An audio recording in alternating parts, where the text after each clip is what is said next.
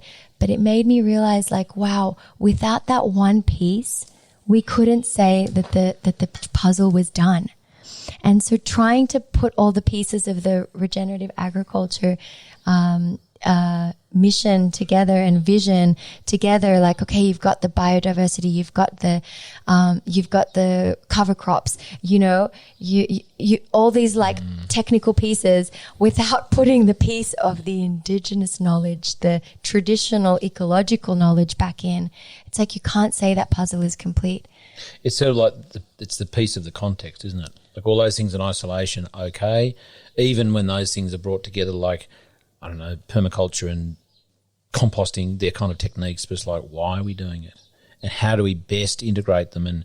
And what is one of the wonderful things about the Indigenous cultures around the world was their sense of reverence and, as you say, their interconnectedness with nature. So as farmers, we don't do much of that.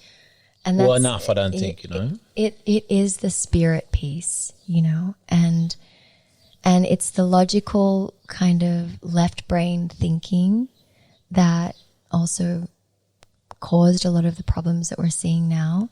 And because we valued that over the expense of the intuitive, dreaming, ecological information that Indigenous people have, because they've co-evolved with those specific biomes over tens of thousands of years.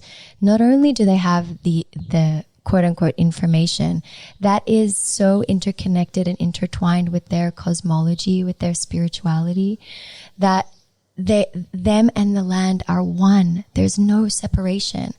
And that's why, and I don't know what this looks like. I haven't even lived in Australia for the last 17 years. So I don't claim to have like the roadmap to this, but that is why we need to put our heads together and think about how can we create a new future in which we can all co-steward this land together.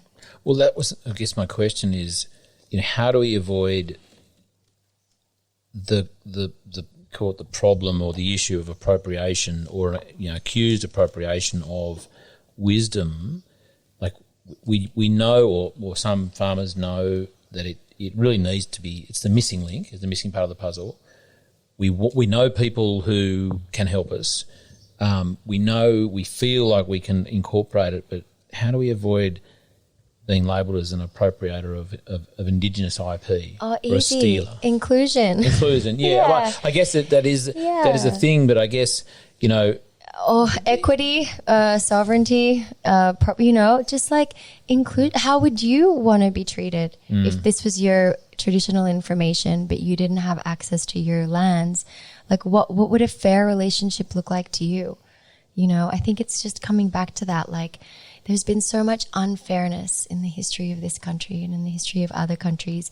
How do we change that pattern so that we're not teaching our children the same values of like that it's okay for some people to have all the access and others to have none? And I'm not a communist. This isn't a communist ideology I'm spewing here. And I'm not a communist because it just doesn't work. It's an inefficient system. They tried it. It doesn't work.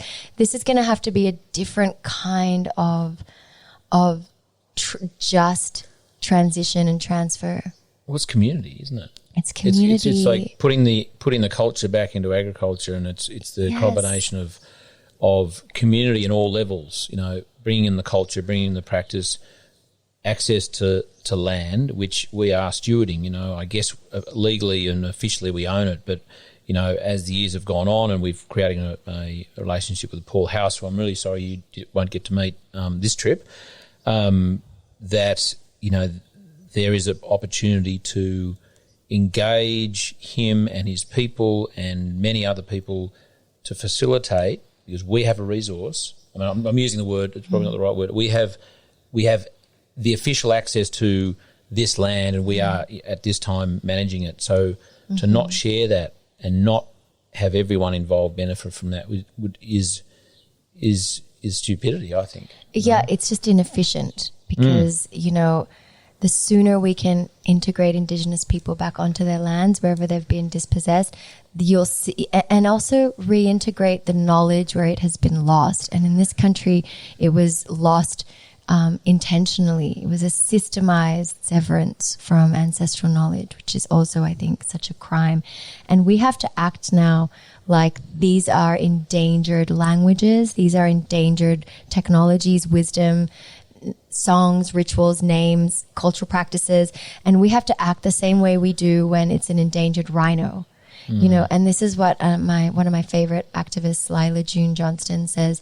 She says, if there are 10 giraffes left in the world, we don't say, oh, well, there's just 10 of them. It's not that many. Let's not care about them. Who cares? Right. We all get together and say, we need to save these 10 giraffes. That's right. Well, that's what we need to do about our Indigenous cultures and languages and technologies. We need to say, oh my gosh, guys, this will be a travesty if we lose this information.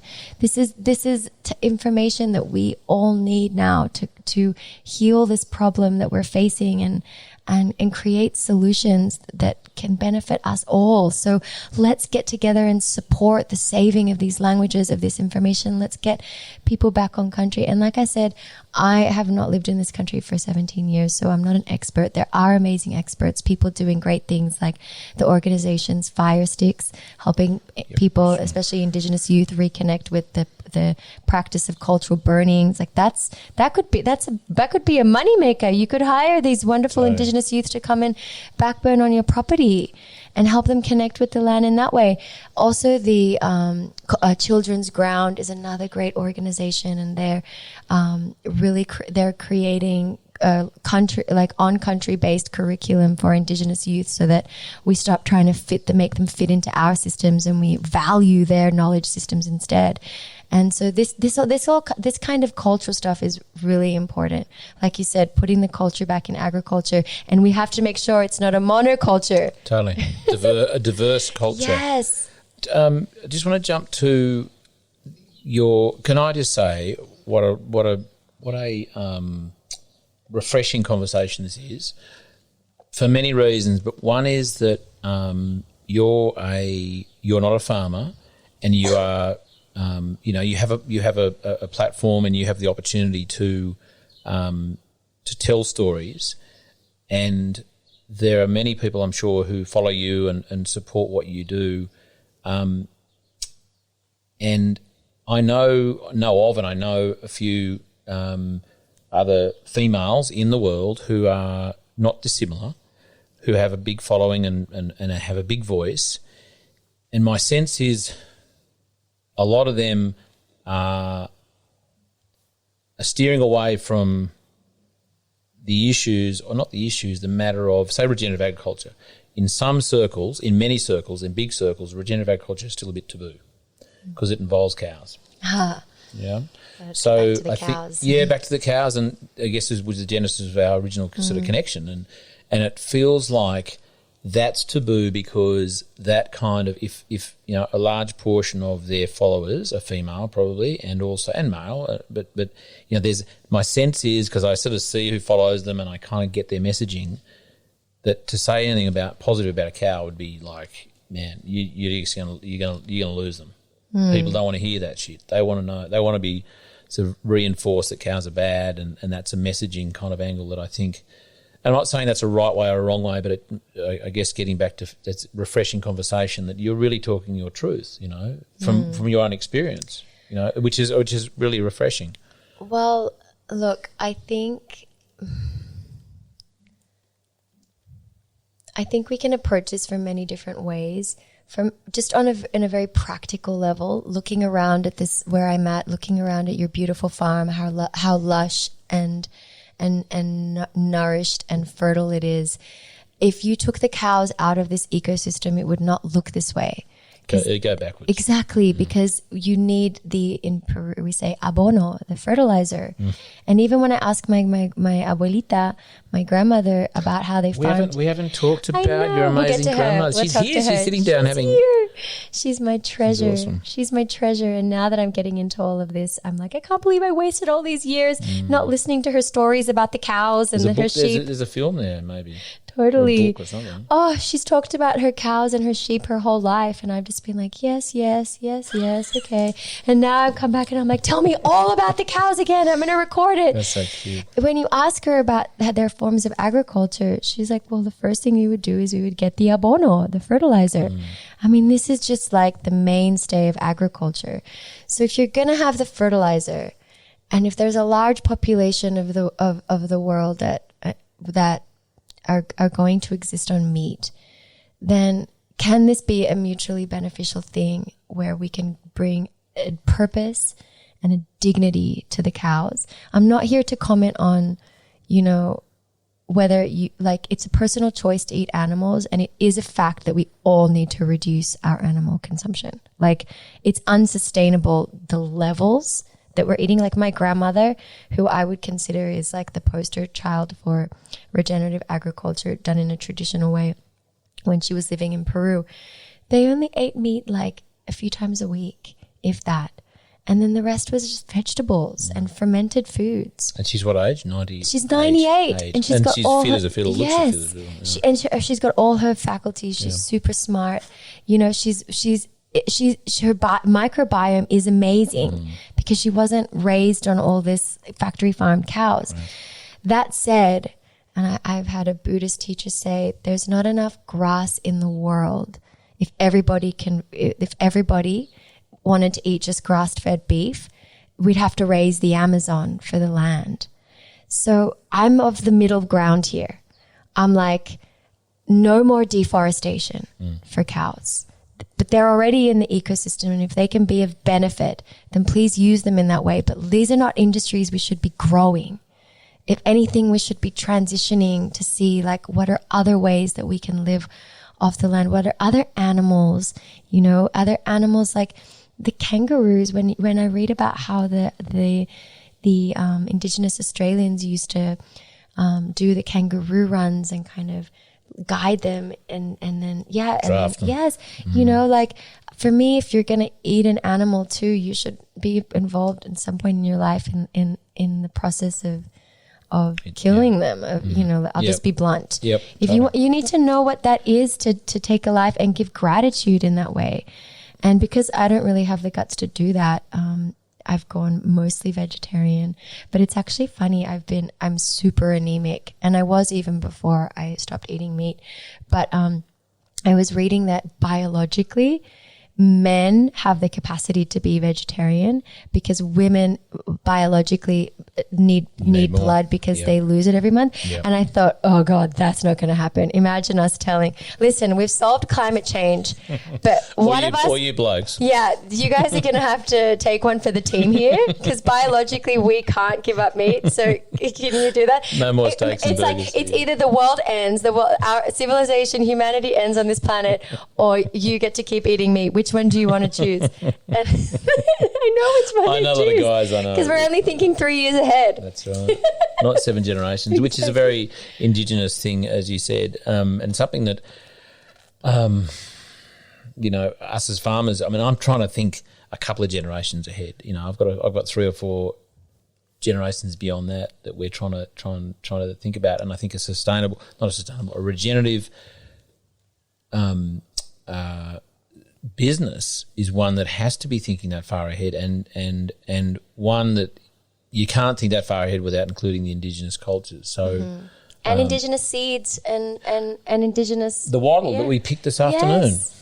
Yes. And some of these seeds, for example, the murnong doesn't grow where there's been a lot of sheep and cattle because they need a specific kind of soil. Yeah. So that's why I'm like, okay, let's reform the cattle industry in Australia, but don't grow it because we actually need to shrink it so that we can start planting some of these natives and looking into native protein sources for those of us who want to eat meat.